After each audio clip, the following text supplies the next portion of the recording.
directeur de l'Institut culturel italien de Paris, Fabio Gambaro, qui vient de prendre ses fonctions. Il a été nommé il y a quelques mois, mais au fait, ce n'est que depuis le mois de... la fin de novembre, le 21 novembre. Ce n'est que depuis la fin novembre qu'il a pris la plénitude de ses fonctions. Alors, nous savons bien que chaque directeur est capable de donner son empreinte à sa direction. Et dans le cas de Fabio Gambaro, il arrive ici depuis un itinéraire qu'il va nous décrire. D'accord, bon. Eh bien, je suis milanais, je viens de Milan où j'ai fait toute ma formation, j'ai fait l'université, j'ai écrit une thèse en littérature italienne contemporaine, donc ma formation est plutôt liée à la culture littéraire. Après, j'ai enseigné pendant un moment et puis ensuite, j'ai commencé à travailler en tant que journaliste et correspondant culturel. Et depuis maintenant plus de 20 ans, j'habite à Paris, où j'étais justement correspondant culturel pour un grand quotidien italien, et en même temps je travaillais aussi... C'est la République, hein, oui. J'étais le correspondant culturel de la République hein, ici à Paris, et en même temps je travaillais pour Le Monde. Et donc voilà, je me suis occupé de littérature, d'art, de débats d'idées, de débats intellectuels, etc. En même temps, en parallèle de ça, j'ai eu une activité en tant que consultant dans le monde de l'édition pour des éditeurs italiens et des éditeurs français.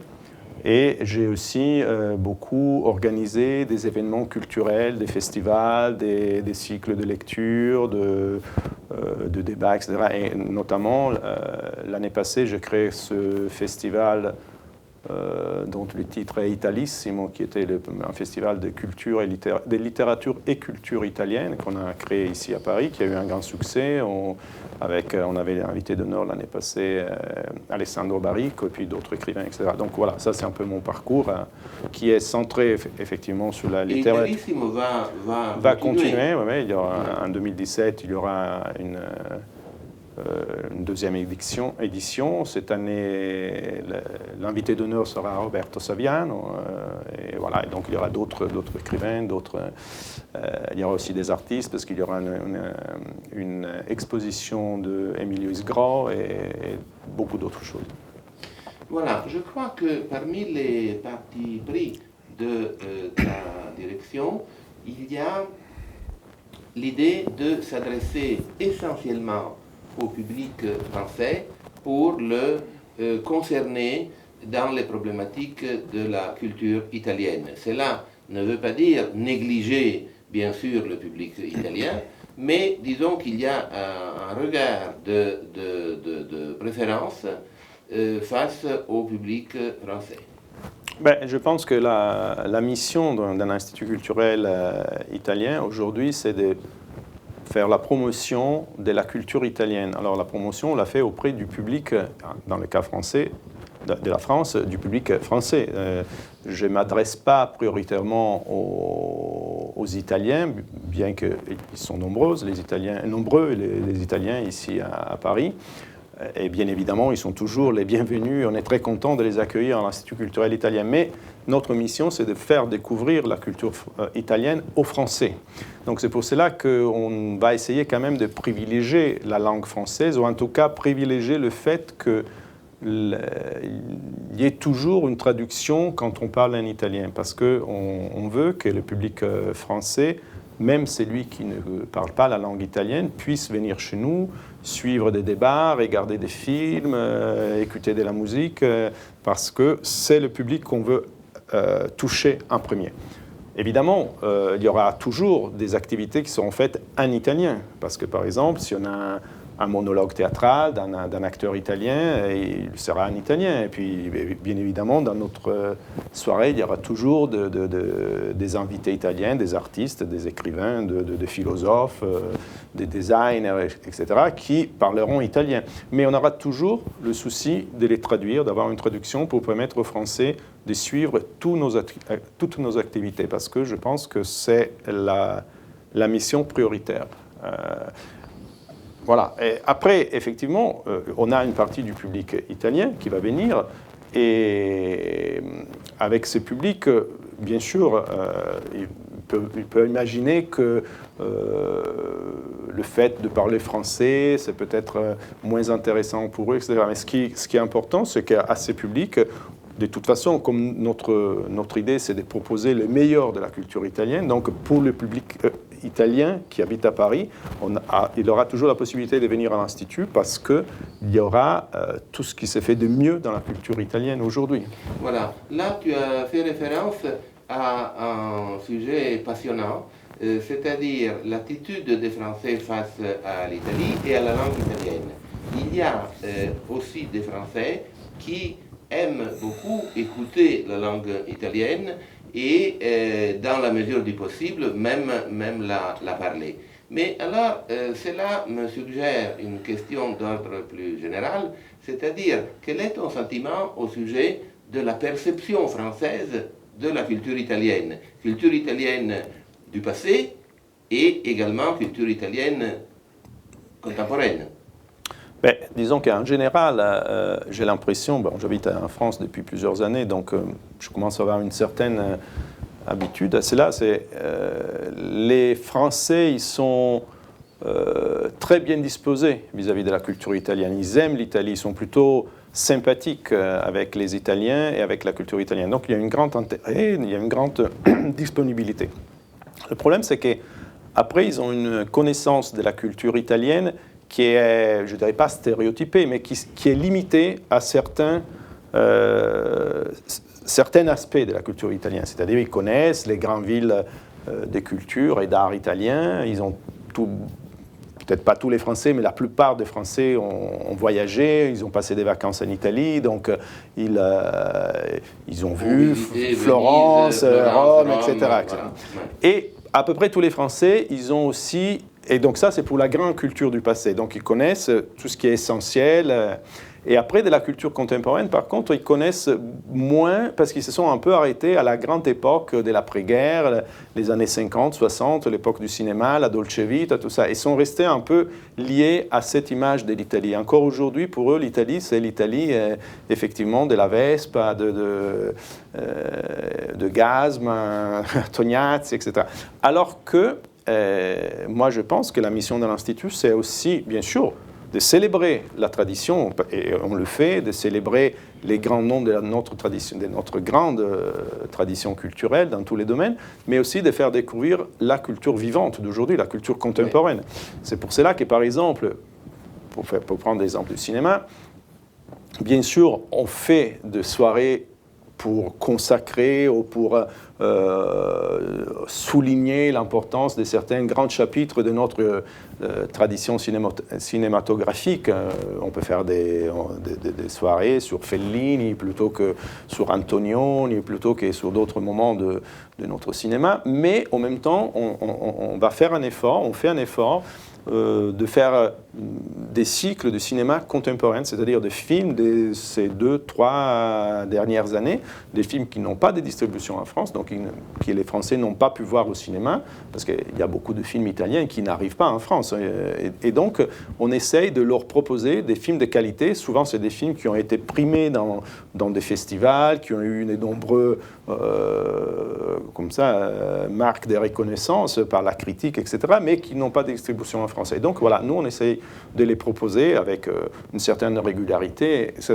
Et ça, c'est vraiment l'idée de dire, on essaye de faire découvrir aux Français ce qui s'est fait de mieux aujourd'hui, et pas seulement la grande tradition du passé, qui bien sûr elle est importante, on ne va pas la nier, on va au contraire essayer de continuer de la valoriser, mais on ne va pas se limiter à ça. Même si c'est là, c'est plus difficile, parce que c'est plus facile faire une soirée sur Ettore Scola plutôt que sur un cinéaste de grande qualité, mais encore totalement inconnu au grand public. Donc, mais justement, on est là pour essayer de faire découvrir ça. Et ça, dans tous les domaines, dans la littérature, dans l'art, dans le design, dans la musique, etc. Donc, je pense que, voilà, on a l'avantage, justement, que les Français aiment bien la culture italienne et donc ils sont bien disposés vis-à-vis de notre culture. Et voilà, c'est à nous de faire un petit effort pour leur faire découvrir ceux qui ne connaissent pas encore. Donc, leur fournir une sorte de mise à jour. Voilà, voilà. Ouais. Alors, je disais au début de cet entretien que chaque directeur de l'Institut culturel italien apporte, bien entendu, sa propre hiérarchie de valeurs, sa formation. Et par le passé, il y a eu des directeurs très appréciés. Par exemple, là, je pense à Rossana Rummo, qui avait ce talent de manager, disons, de la culture, mais également Giorgio Ferrara, qui est, comme chacun sait, un metteur en scène, et donc qui avait particulièrement souligné la culture théâtrale. Alors là, une question qui me vient à l'esprit concerne justement le théâtre. Est-ce que tu penses consacrer au théâtre une place importante? Oui, bien sûr. Alors, il faut faire quand même un double discours. Ce qui concerne la programmation ici en institut et ce qu'on fait aussi avec des institutions à l'extérieur. Parce que ça, je pense que c'est une chose très importante avant d'aborder notre propre programmation.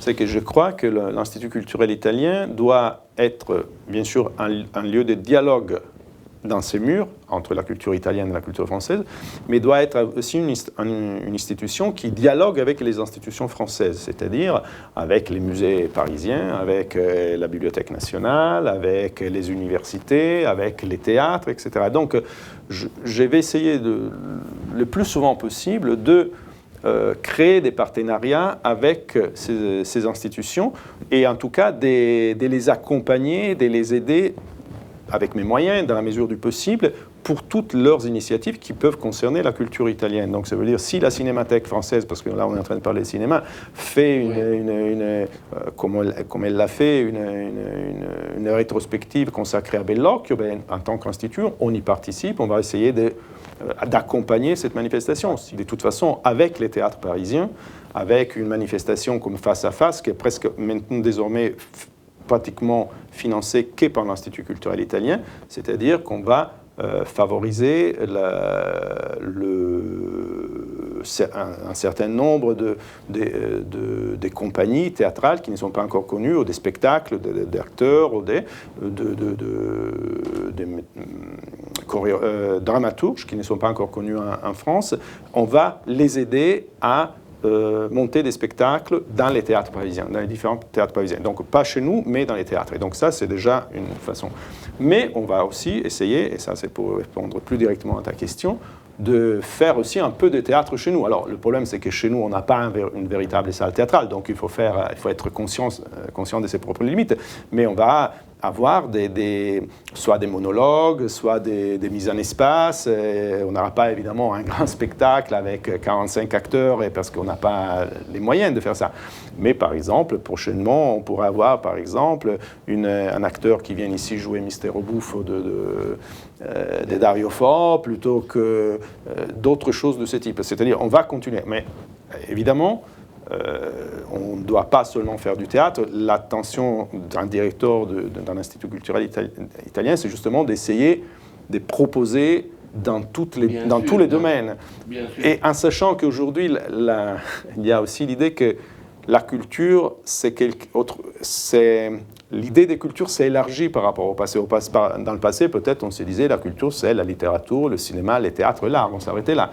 Aujourd'hui, on sait qu'il y a aussi l'architecture, le design, la gastronomie, et le paysage, et plein d'autres choses. Donc, on va essayer de proposer un programme qui balaie un peu tous ces différents domaines, en essayant toujours d'avoir un équilibre entre les différentes propositions. Justement, je souhaitais faire allusion à ces nouveaux domaines de la culture comme justement le design, la mode. La mode, bien sûr. N'est-ce pas?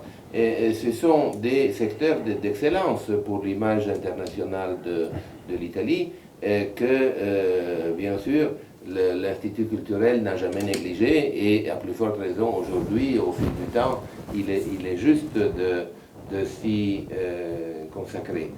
Et ce sont des secteurs qui impliquent des compétences nouvelles et je me demande aussi si concernant les arts plastiques, le design, enfin tout ce qui fait partie de la culture du regard, si tu entends mettre encore davantage en valeur vos salles d'exposition.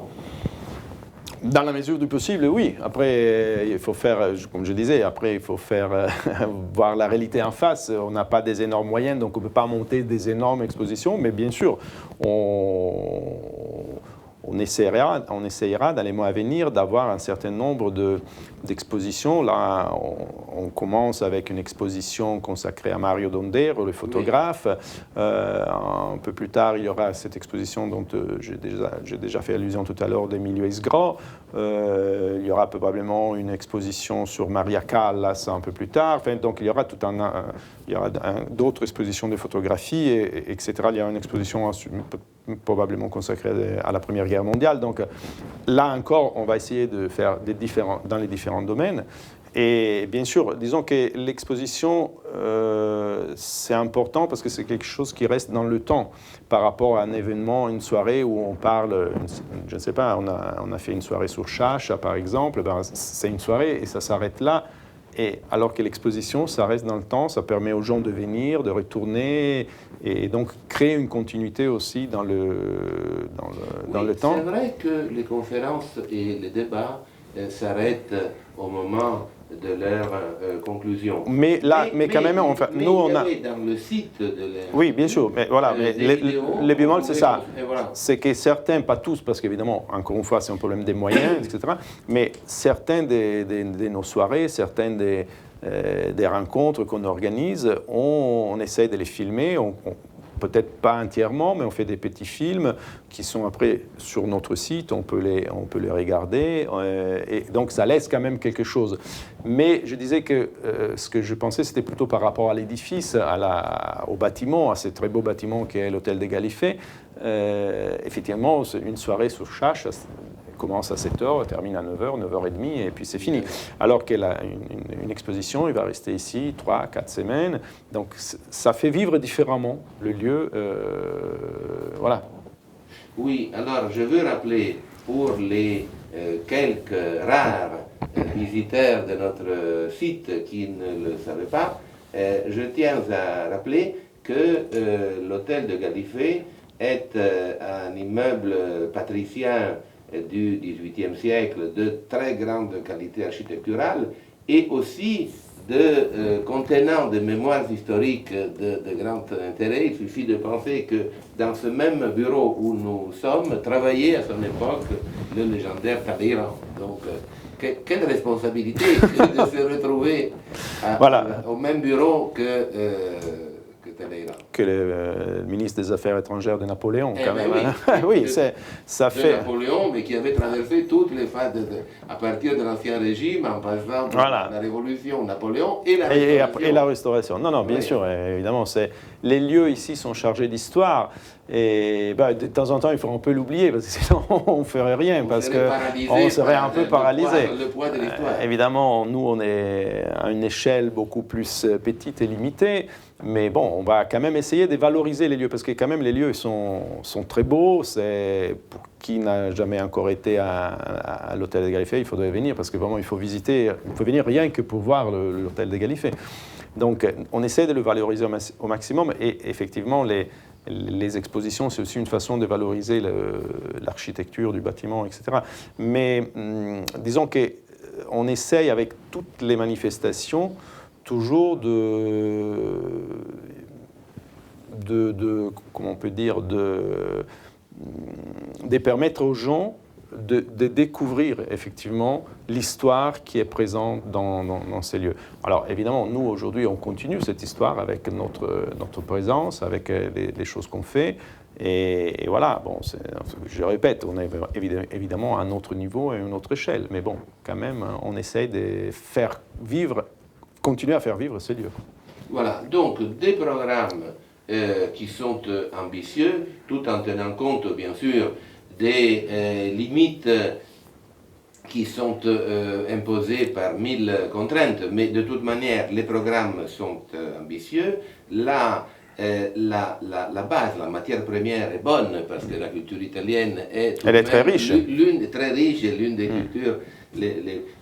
Quelqu'un avait dit qu'au niveau culturel, l'Italie est malgré tout une sorte de superpuissance. C'est vrai, bien sûr. Dans le panorama mondial, l'Italie est un pays... Et ce qui est intéressant, c'est que justement, on pense toujours que l'Italie a une puissance culturelle seulement pour son passé. C'est vrai que le passé de la culture italienne, elle est énorme. C'est un passé énorme. Mais il y a aussi le présent, et c'est très riche le présent. Et justement, nous, on essaie vraiment d'être un peu impitoyable dans la sélection des choses qu'on propose, justement pour garder vraiment le mieux. Évidemment, on ne peut pas tout montrer de la culture italienne, donc on essaie vraiment de choisir les manifestations les plus intéressantes, les produits culturels les plus intéressants, les œuvres les plus intéressantes et des meilleures qualités, parce que voilà, effectivement, on a de quoi faire en Italie, dans tous les domaines, dans la littérature, dans l'art, dans le théâtre, dans le cinéma, dans le design, comme on a dit. Il y a beaucoup, beaucoup de choses à découvrir. Et voilà. La seule chose que j'ajoute, mais je l'ai déjà un peu dit tout à l'heure, ce que je pense, moi, par contre, c'est que la culture ne vit pas dans l'isolement. Donc, c'est vrai que la mission de l'Institut, c'est de faire découvrir la culture italienne, mais la culture italienne, on la découvre aussi dans l'échange et dans le dialogue. C'est la raison pour laquelle aussi souvent, je vais essayer d'avoir ici à l'Institut des représentants de la culture française, des écrivains français, des cinéastes français, des critiques d'art français, un dialogue avec les représentants de la culture italienne. Parce que c'est seulement dans cet échange, dans ces dialogues, que les cultures s'enrichissent et elles se découvrent mutuellement. Donc voilà, donc je pense qu'on a de quoi proposer un très bon programme et en même temps de permettre aux Français de découvrir notre culture et de dialoguer directement avec notre culture. Voilà, donc il ne me reste qu'à te souhaiter bon travail. Merci beaucoup.